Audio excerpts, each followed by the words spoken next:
In this video, I'll show you the easiest way to create a tattoo stencil on real skin and how to remove it if needed. First, I print the design in the desired size. This paper comprises 4 layers, but we don't need these 2 layers. I've experimented with various thermal printers, but this one is the best in my opinion, despite being the most affordable.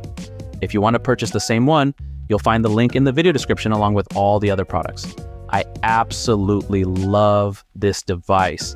It has saved me so much work. Now, I'll open the printer, load the paper as shown here.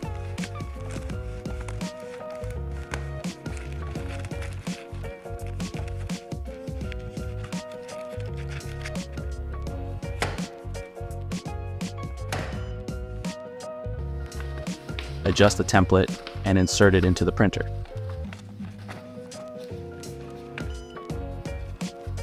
Press the blue button and the rest will take care of itself.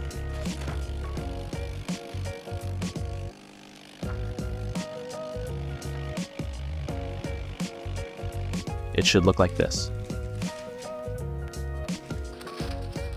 Next, I'll cut out the motif.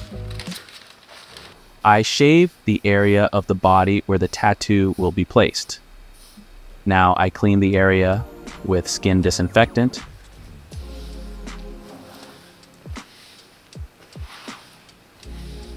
Then I apply a thin layer of stencil stuff. I position the design and press it down evenly.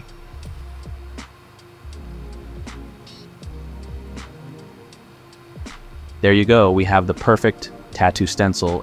It's very important to let it dry for at least 10 minutes after applying it.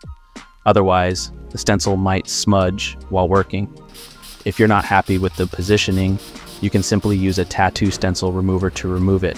Be careful. Before reapplying, make sure to clean the skin again with disinfectant. I'll link all the products in the video description. If you liked the video, feel free to subscribe to my channel and like the video.